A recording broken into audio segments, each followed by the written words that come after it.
जय श्रीराम. आपली प्रगती होण्यासाठी किंवा आपल्या हातून सत्कर्म घडण्यासाठी आपल्यावर आपल्या सद्गुरूंचा आशीर्वाद आणि कृपादृष्टी असावी लागते. माझे सद्गुरू श्री ब्रह्मचैतन्य गोंदवलेकर महाराज, त्यांच्या आशीर्वादामुळेच मी कथा कवितांचं लिखाण करू लागले. लिहिता लिहिता माझा उमलती कळी हा कथासंग्रह प्रकाशित झाला. त्याच दरम्यान माझी ओळख शकुंतला पाटील यांच्याशी झाली. ओळखीचे रूपांतर मैत्रीत झाले आणि एके दिवशी बोलण्याच्या ओघात त्या मला म्हणाल्या, "वहिनी, इतकं छान लिहिता तर तुमच्या गुरूंवरच एक काव्यसंग्रह का नाही प्रकाशित करत?"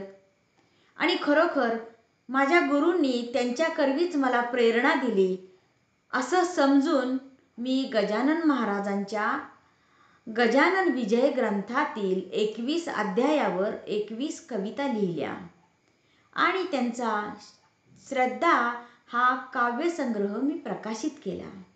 आज त्याच श्रद्धा काव्यसंग्रहातील पहिली कविता मी वाचन करीत आहे.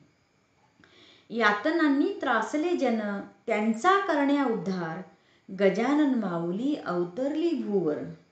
यातनांनी त्रासले जन त्यांचा करण्या उद्धार, गजानन माऊली अवतरली भूवर. देवीदासाच्या मुलाची ऋतू शांत, भोजनाची उठली पंगत, उष्ट्या पत्रावळी टाकल्या रस्त्यावर, देवीदास विप्राच्या घरासमोर. देवीदासाच्या मुलाची ऋतू शांत, भोजनाची उठली पंगत, उष्ट्या पत्रावळी टाकल्या रस्त्यावर, देवीदास विप्राच्या घरासमोर.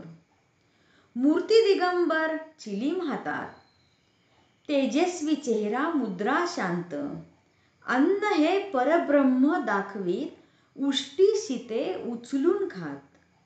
मूर्ती दिगंबर चिलीम हातात, तेजस्वी चेहरा मुद्रा शांत, अन्न हे परब्रह्म दाखवीत, उष्टी शीते उचलून खात. बंकटलाल रत्नपारखी, ओळखली गजानन माऊली, वाढून दिले ताट पक्वान्न, माऊली जेवली अन्न एकत्र कालवून.